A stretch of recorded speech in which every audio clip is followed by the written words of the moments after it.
আসসালামু আলাইকুম রহমতুল্লাহি ওবরকাতুহু।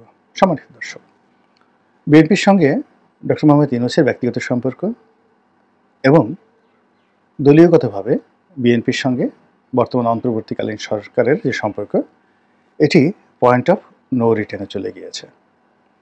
এই সরকারের কাছে বিএনপির যে আশা ছিল, ভরসা ছিল, আস্থা ছিল, বিশ্বাস ছিল, প্রেম ছিল, ভালোবাসা ছিল, সব কিছু বুমেরাং হয়ে গেছে। বিএনপি প্রথম দিকে মনে করেছিল যে এই সরকারকে ভয় দেখালে সরকার ভয় পাবে। এখন তারা দেখছে যে সরকার তো ভয় পাচ্ছে না, উল্টো এমন কিছু ঘটনা অতি সাম্প্রতিক সময়ে ঘটেছে যাতে বিএনপির মনে আতঙ্ক তৈরি হয়ে গেছে, ভয় তৈরি হয়ে গেছে। বিএনপি মনে করছে, বা বিএনপির বেশিরভাগ লোকজন মনে করছে যে সারা বাংলাদেশে যে অরাজকতা, পুলিশের মধ্যে চেইন অফ কমান্ড এর যে দুর্বলতা, বিএনপির লোকদেরকে অবাধে যাকে বলা হয় চাঁদাবাজি করতে দেয়া প্রশাসনের পক্ষ থেকে, এটি সরকারের একটি কৌশল। দ্বিতীয়ত, জেলখানা থেকে সেই আগস্ট মাসের 5 তারিখের পরেই যেভাবে পাইকারি হারে সকল অপরাধীদেরকে, এর মধ্যে বিএনপির অপরাধীও আছে, যেভাবে ছেড়ে দিয়ে বিএনপিকে কলুষিত করা হয়েছে, সমাজকে উত্তাল করে দেয়া হয়েছে, এবং যার পুরো রাজনৈতিক দায় দায়িত্ব বিএনপির উপরে এসে পৌঁছে গেছে, এবং এই কাজটি খুব ম্যাটিকুলাসলি করা হয়েছে। এখন নারায়ণগঞ্জের এক যুব নেতাকে জেলখানা থেকে ছাড়া হয়েছে, এবং তিনি যেভাবে মহড়া দিচ্ছেন তাকে নিয়ন্ত্রণ করা বিএনপির কারো পক্ষে সম্ভব নয়, কিন্তু বদনাম হয়ে যাচ্ছে যে সাবেক ছাত্রদল নেতা অমুক অমুক এই কাজগুলো করছে। তো এভাবে আসলে প্রতিটি পদে পদে বিএনপি লাঞ্ছিত, অপমানিত হচ্ছে এবং জটিলতার মধ্যে পড়ছে। নাম্বার 1।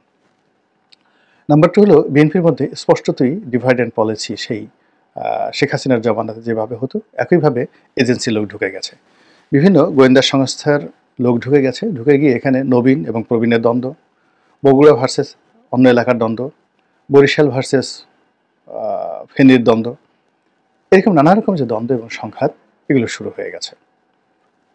তারপর নির্বাচন কেন্দ্রিক যে প্রতিযোগিতা, সেই প্রতিযোগিতার বাইরে এখন ব্যাংক দখল, বিমা দখল, এগুলো নিয়ে গ্রুপিং হচ্ছে। এরপর সংস্কারবাদী গ্রুপ এবং যারা সংস্কার চায়নি 1/11-এর সময়, সেই গ্রুপ এখন মুখোমুখি অবস্থানে পৌঁছে গেছে। হাওয়া ভবন কেন্দ্র করে যারা অনেক টাকা পয়সা রোজগার করেছেন, এবং বেগম খালেদা জিয়ার অফিসকে কেন্দ্র করে বা তার স্নেহ ভালোবাসা নিয়ে যারা প্রচুর টাকা পয়সা উপার্জন করেছে, এবং আওয়ামী লীগের সাথে সমঝোতা করে দেশে এবং দেশের বাইরে সম্পদের পাহাড় গড়ে তুলেছে, এবং বিএনপির বিপদের সময় যারা এক পয়সাও টাকা দেয়নি, তারা এই সময়টিতে এসে সরকারের বা প্রশাসনের মদদে পুরো ব্যবসায়িক জগৎ, শেয়ার মার্কেট, আন্ডারওয়ার্ল্ড থেকে শুরু করে সব কিছু তাদের দখলে, দায় দায়িত্বকার বিএনপির। কিন্তু বিএনপির সাথে কিন্তু এদের গত 15 বছর বা 10 বছর কোনো রকম সম্পর্ক ছিল না। এরপরে বিএনপির মধ্যে ভাইয়া গ্রুপ আর বেগম জিয়া গ্রুপ, অর্থাৎ বেগম খালেদা জিয়া এবং জনাব তারেক রহমান, ওনাদের যে সমর্থক যারা আছেন, এদের মধ্যে বিভেদ এবং বিসংবাদ এই আগস্ট মাসের 5 তারিখের আগে প্রকাশ্যে ছিল না। এই সময়টিতে বাংলাদেশে আনাচে কানাচে সিনিয়র জুনিয়র একটা দ্বন্দ্ব এবং সংঘাত তৈরি হয়ে গেছে, এবং সেখানে যেভাবে এজেন্সিগুলো এর সাথে জড়িত, এর সঙ্গে আরও অনেক যাকে বলা হয় জড়িত, ফলে কি বিএনপির জন্য রাজনীতি এখন একটা রীতিমতো ভয়ঙ্কর হয়ে পড়েছে। তো এই অবস্থাতে নির্বাচন, অতি সত্য নির্বাচন দেওয়া, নির্বাচনে জয়লাভ করা এবং ক্ষমতায় যাওয়া ছাড়া বিএনপির হাতে কোনো বিকল্প নেই। দিন যত যাবে বিএনপির জন্য এই সমস্যাগুলো বাড়বে, এবং আরও একটি বিএনপি ভয় পাচ্ছে যে আরও একটি 1/11-এর মতো পরিস্থিতি তাদেরকে মোকাবেলা করতে হবে। তো যার জন্য তারা এই ডিসেম্বর মাসের মধ্যে একটা নির্বাচন আদায় করার জন্য সর্বত কূটনৈতিক তৎপরতা চালিয়ে আসছিল, এবং তাদের পক্ষ থেকে, অর্থাৎ দলের পক্ষ থেকে সর্বোচ্চ সহযোগিতার হাত বাড়িয়ে দলের শীর্ষ নেতারা একাধিকবার ডক্টর মোহাম্মদ ইউনূস সাহেবের সঙ্গে দেখা করেছেন। কিন্তু ফাইনালি যে রেজাল্ট দেখা যাচ্ছে তাতে মনে হচ্ছে যে যেই লাউ সেই কদু, অর্থাৎ কথা হচ্ছে, আলাপ আলোচনা হচ্ছে, যাওয়া হচ্ছে, আনাকুম জানাকুম, কিন্তু কথা হলো 9 ডিসেম্বর, 9 জুন।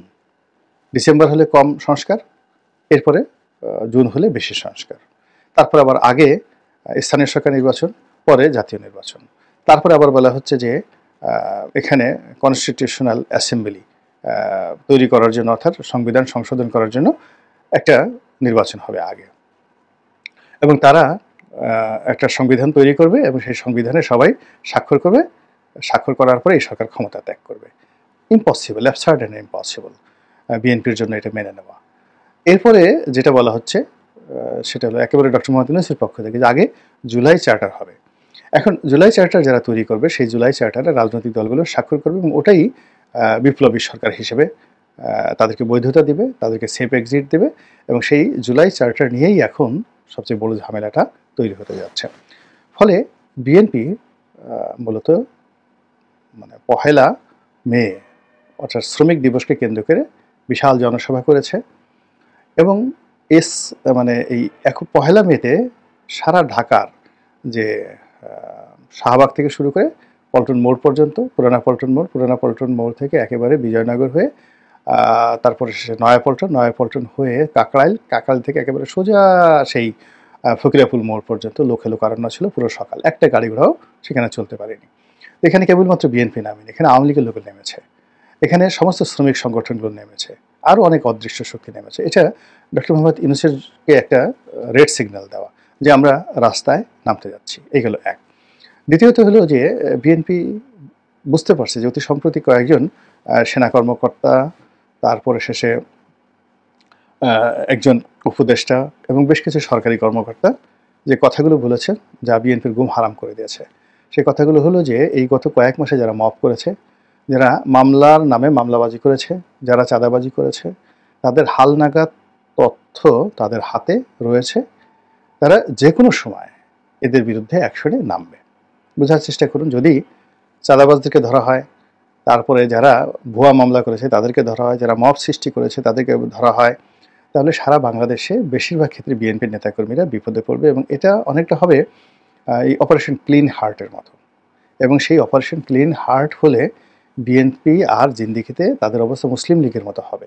তো কাজেই এখানে যে আগে যাকে বলা হয় এখানে অ্যাকশন দেখাতে পারবে এবং সেই অ্যাকশনটা যদি আগে সরকার দেখায়, অর্থাৎ সরকার যদি আগে অপারেশন ক্লিন হার্ট তৈরি করে, সরকার সাস্টেন করবে, বিএনপি ভ্যানিশ হয়ে যাবে, একদম আওয়ামী লীগের মতো ভ্যানিশ হয়ে যাবে এবং মাঠে মাত্র জামাত ইসলামী থাকতে পারবে বা অন্যান্য যে সকল দল সরকারের দাবিদার হিসেবে থাকতে চাইবে তারা থাকতে পারবে, কিংস পার্টি হিসেবে বিএনপি থাকতে পারবে না যদি এই মুহূর্তে অপারেশন ক্লিন হার্ট করে।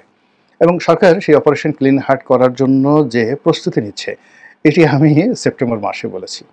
এর কারণ হলো এটা সেনাবাহিনীর মানে রোলের মধ্যে পড়ে না। তাকে ম্যাজিস্ট্রেসি ক্ষমতা দেওয়া হয়েছে, তারপর তাকে ফিল্ডে ডিপ্লয় করা হয়েছে। সারা বাংলাদেশে বিশাল সংখ্যক সেনাবাহিনী রয়েছে, প্রত্যেকটা উপজেলাতে সেনা সদস্য রয়েছে।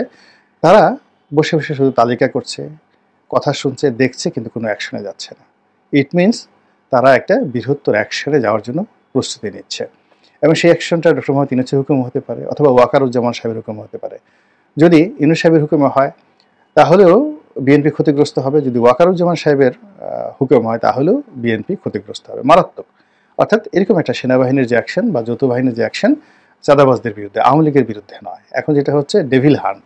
তো ডেভিলকে বাদ দিয়ে তারা যদি বলে আমরা চাঁদাবাজ ধরবো, মামলাবাজ ধরবো, অত্যাচারীদের ধরবো, জুলুমবাজদের ধরবো, তাহলে গত 7 মাসে যারা কিছু করেছে সেখানে বিএনপি মোটামুটি ভ্যানিশ হয়ে যাবে।